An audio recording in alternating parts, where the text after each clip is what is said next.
Now, while I do not have a crystal ball, at this point going into 2022, we have some really good data to look at in terms of what we should expect going into the rest of the year. So in this video, I'm sharing a couple of loose predictions that I have with the real estate market in the US. Now, I think that this is really important to think about as an industry. So like number one, as a real estate professional, if you're selling real estate, you gotta know what the market's doing. And you have to have a really good understanding of what is expected in the year, barring any unforeseen circumstances. Now, this is my 8th year in the real estate business, so I do have the benefit of a couple of market cycles under my belt at this point, and I do know some of the seasonal trends that tend to affect my market. But I think that for the purposes of this video, we're going to look at some key factors to be considering when looking at what we should expect for the real estate market in 2022. And I think that this is also really important to note. You need to take a little bit of a closer look at what your geographical area is going to do as well. So every single metro is going to be a little bit different. Geography matters, different regions matter.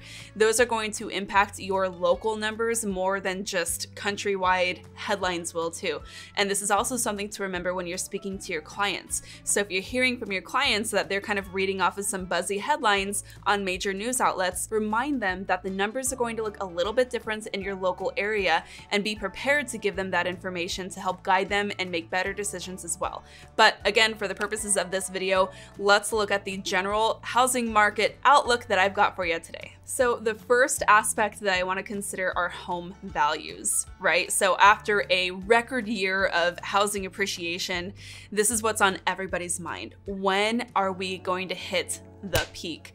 And I think that it's important to note that there are a couple of different peaks that we are going to hit before the market really starts to find some semblance of balance. For example, peak frenzy is not the same as peak values. So in 2021, we saw frenzied market conditions. And of course, I'm here in the Phoenix metro area. We saw home values increase across our state almost 30% in some areas. Now, a large part of what drove this up, of course, was a lack of inventory in my market specifically, and that led to some frenzied conditions, meaning most homes had 10, 20 plus offers on each listing.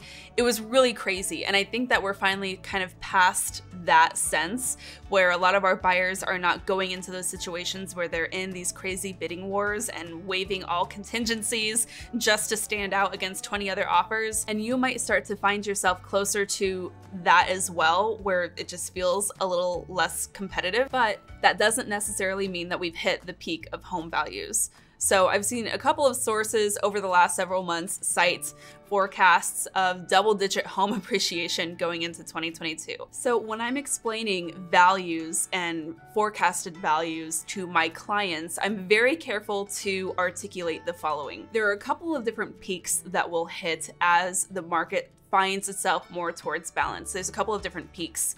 There's a peak frenzy condition, which in my Phoenix market we saw in 2021, where, I mean, in our market, we saw at least 27% increase in Maricopa County over that 12-month period. I don't think we're gonna see that again, but what that really led to us seeing was true frenzied market conditions. It was really scary for a lot of our clients who had never seen that before. You know what that looks like if you've experienced that too. There were 10, 20 offers on every listing. Buyers were having to waive all kinds of crazy contingencies just to stand out. That is a true frenzied market condition. The peak of the frenzy happens sooner than the peak of the home values will. So I think that we saw that back in 2021 in the late summer, early to late summer in my market. It might look a little bit different from yours, but that is still going to result in rising home values going into 2022 because it's going to take us so long to get past that crazy, crunchy frenzy period. Now, there are plenty of economists who are forecasting double-digit appreciations going into 2022, Goldman Sachs being one of them. They came out, I think it was in October or November of last year, expecting another 16% of home values to increase in 2022. I don't think that they're far off for that, at least in my market. I think that's going to be pretty close to what we see in the Metro Phoenix area. But again, you might want to look at that in your market as well. I would anticipate that to be the case for any market that is seeing a net positive increase in population and who has experienced extreme shortages of inventory, meaning inventory levels of less than 1.5 months, which is basically most of the country. Now, if you want to be able to interpret this for your local market data, you want to look at a couple of different things. You want to look at the number of new listings that have hit the market since January 1 in your market, and you want to see how many of those are currently pending or under contract. So for example, if I'm looking at my market area, last January in 2021, we saw an extreme low of inventory, record lows, and this January in 2022 we were 5% below that. Now, because this, you and I know, this is such an important factor in terms of rising home prices, this is a number that I'm sharing with my clients who are asking me, Stephanie, what should I be expecting for home values in 2022? So now that we're talking about inventory, this is actually the second factor that I wanted to consider with you during this housing market outlook in 2022.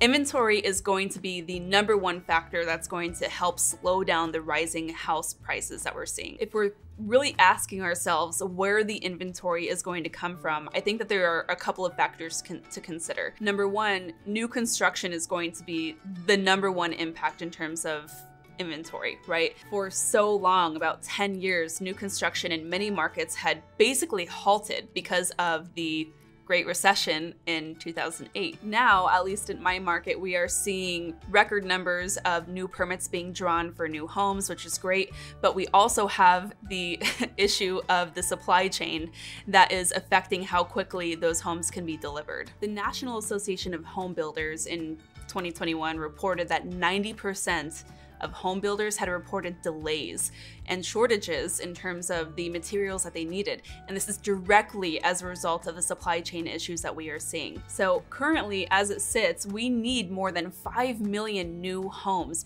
built to satisfy the level of demand that we're seeing. This is a huge reason why we are feeling so much friction in the market from the lack of inventory. Now, depending on how quickly and effectively Congress and other interested parties can step in and ease some of these supply chain issues, we should start to see more of that inventory coming through, but it will not happen right away. Because of this, I expect to see the first 6 months of the year marred by more inventory issues.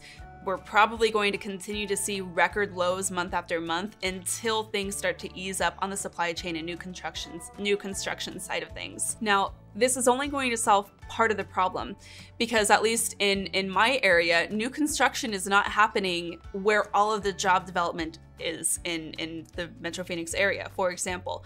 So because of how most cities have been built, new construction tends to happen on the outskirts. Not everybody wants to live 45 minutes away from where they work. Now, if people remain working outside of the home or in virtual settings like they have been for the last couple of years, a wide group of employed individuals anyways, that might help a little bit and allow individuals to purchase, larger homes that are further outside of town.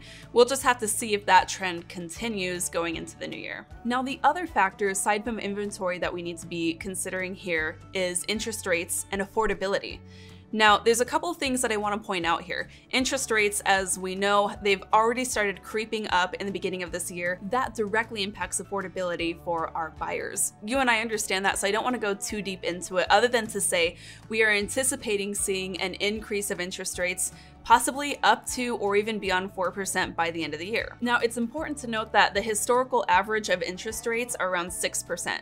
So even if we were to hit 4%, this is still a really great interest rate for many buyers. And this is something that we are constantly educating our audience on and our potential home buyers as well. But it's just something to kind of use as a closing tool and keep that urgency there for those who are wanting to still capitalize on historically low interest rates. I think that we're gonna say goodbye to the days of 3% though, and we'll probably find ourselves hovering around 4% by the end of the year, just based off of what I've been seeing from the Fed. But not everybody is impacted by rising interest rates. Yes, while that might stymie some of the demand that we're seeing, we also need to consider that a lot of people who are buying homes right now are cash buyers and investors who are backed by giant financing firms. So for example, in my market area in the Phoenix metro market, about 67% of people who are purchasing as owner occupants, meaning traditional home buyers needing a place to live. The other third of purchases that are occurring right now are from investors who are either buying with cash because they're backed by giant firms to acquire properties, or they're coming here to buy a second home or an investment property if they already live here. Because these are going to be long-term hold situations, they don't necessarily care about the current state of affordability like traditional home buyers will. Now, hopefully, at some point, as values continue to rise, it makes less sense for them to be buying properties in bulk like some of the big investment firms that we are seeing. The big question is, how high do home prices have to rise to make them decide to no longer invest in bulk, right? Now, the last time all of these parties decided to ignore affordability, everybody lost in the end. So hopefully we don't see a repeat of what happened before. So from here, we've covered home values, we've covered inventory and that big topic, and interest rates and affordability. These are the biggest factors that we need to be considering when helping guide our clients to make great decisions on their investment. But now you can take it a step further and think about how to interpret this data at a local level. And this is where I would really be challenging you to think about your ideal clients and consider where they are in that cycle of homeownership. Are they overwhelmingly buying their first home? Are they second time moving up? Are you representing a lot of investors? Or are you representing homeowners who are ready to move down, right? Liquidate their investment with their home, take out some of that cash, and maybe buy something smaller and invest the rest, right? Think about where your ideal clients are in this cycle and really start to look and get curious at this data so that you can be prepared and help guide them through the cycle of homeownership. So I know all of these details can get a little hairy, and of course it is going to be different in every situation with every different market that we're considering here. So make sure you're doing that extra homework and tailoring this educational data to help your unique buyers and sellers in their situations. And I'd also love to hear from you. If I'm missing anything important, or if you have something that you would like to add to this conversation, please do that in the comments below. I'd love to have a running conversation and see where we end up in 2022 with the housing market. Thanks so much for tuning in. Till next time, keep on crushing it.